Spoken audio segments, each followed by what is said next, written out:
سلکور کے مقام پر خفیہ معلومات کی بنیاد پر دہشت گردوں کے ٹھکانے پر کارروائی کی ہے۔ پاک فوج کے شعبہ تعلقات عامہ کے مطابق ایک دہشت گرد ہلاک اور ایک کو گرفتار کر لیا گیا۔ دہشت گردوں کے ٹھکانوں سے ہتھیاروں کی کھیپ، گولہ بارود اور مواصلات کے آلات بھی برآمد ہوئے۔ دہشت گردوں کے ساتھ فائرنگ کے تبادلے میں حوالدار شعیب شہید ہو گئے۔ بھارتی فوج نے کنٹرول لائن کے ساتھ ستوال سیکٹر میں جنگ بندی کی بلا اشتعال خلاف ورزی کی ہے۔ پاک فوج کے شعبہ تعلقات عامہ کے مطابق پاک فوج نے بھارتی فائرنگ کا مؤثر جواب دیا، جس سے بھارتی فوج کا جانی اور مالی نقصان ہوا ہے۔ فائرنگ کے تبادلے میں 22 سالہ فوجی جوان سپاہی مختار نے جام شہادت نوش کیا ہے۔ یہ خبریں آپ ریڈیو پاکستان سے سن رہے ہیں۔ اطلاعات و نشریات کے وزیر سینیٹر شبلی فراز نے کہا ہے کہ بھارت دہشت گردی اور انتہا پسندی کا گڑھ بن چکا ہے۔ آج ایک ٹویٹ میں انہوں نے کہا کہ مواصلات سے متعلق برطانیہ کے ادارے اوفکام کا نوٹس عالمی سطح پر بھارت کی رسوائی کا عکاس ہے۔ انہوں نے کہا کہ اوفکام نے بھارت کے چینل ریپبلک ٹی وی کے خلاف پاکستان کے نفرت پر بیانیے کو بے نقاب کیا۔ وزیر اطلاعات نے کہا کہ اس سے قبل یورپی یونین کی ڈس انفو لیب نے بھی بھارتی جھوٹ کو بے نقاب کیا تھا۔ کشمیر کے بارے میں پارلیمانی کمیٹی کے چیئرمین شہریار خان آفریدی نے کہا کہ بھارت کے غیر قانونی زیر قبضہ جموں کشمیر کے عوام نے بی جے پی کے امیدواروں کو مسترد کر کے ضلعی ترقیاتی کونسلوں کے انتخابات سے متعلق بھارت کا پروپیگنڈا مسترد کر دیا ہے۔ ایک بیان میں انہوں نے کہا کہ کشمیریوں نے مقامی حکومت کے انتخابات کے حوالے سے بھارت کا پروپیگنڈا ناکام بنا دیا ہے، کیونکہ بھارت مقبوضہ وادی پر اپنے تسلط کو قانونی قرار دینے کے لیے انتخابات کی آڑ لے رہا ہے، جس کے بارے میں کشمیریوں کا کہنا ہے کہ یہ سب جھوٹ ہے۔ بھارت کے غیر قانونی زیر قبضہ جموں کشمیر میں بھارتی فوج نے آج ضلع بارہمولہ کے علاقے شوپیاں میں بڑے پیمانے پر محاصرے اور تلاشی کی کارروائی کی ہے۔ مقامی لوگوں نے صحافیوں کو بتایا کہ انہوں نے بھارتی فوجیوں کی جانب سے کی گئی فائرنگ کی آوازیں بھی سنی۔ ادھر بھارتی فوج نے ضلع پلوامہ میں گھروں پر چھاپوں کے دوران 6 سے زائد نوجوانوں کو گرفتار کر لیا۔ دریں اثنا سیاسی ماہرین اور تجزیہ کاروں نے کہا کہ بھارتی جنتا پارٹی کی فرقہ وارانہ بالادستی مسلمانوں اور کشمیریوں کے خلاف پالیسیوں سے نہ صرف کشمیریوں میں بی جے پی کے خلاف نفرت بڑھی ہے، بلکہ اس سے مقبوضہ علاقے میں مزاحمتی تحریک کو تقویت ملی ہے۔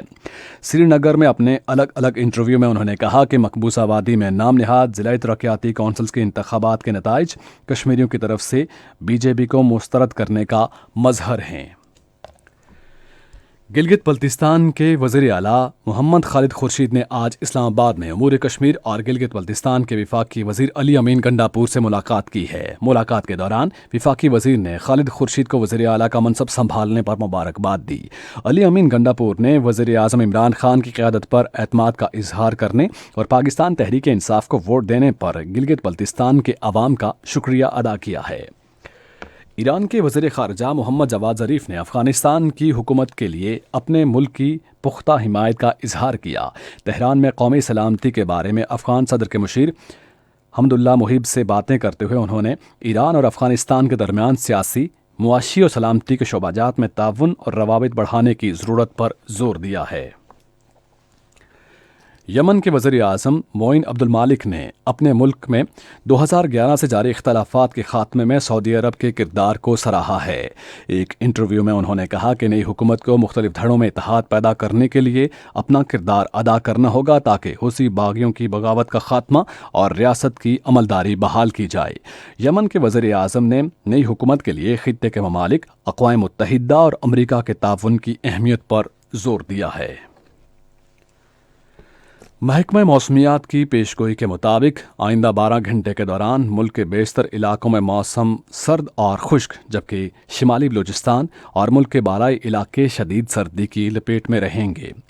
پنجاب کے میدانی علاقوں اور بالائی سندھ میں رات کے اوقات میں شدید دھند چھائی رہے گی۔ آج ریکارڈ کیا گیا بعض شہروں کا درجہ حرارت: Islamabad 19 degree centigrade, Lahore 18، Karachi 27، Peshawar 20، Quetta 12، Gilgit 7، Murree 10 اور مظفر آباد 15 ڈگری سینٹی گریڈ ریکارڈ کیا گیا۔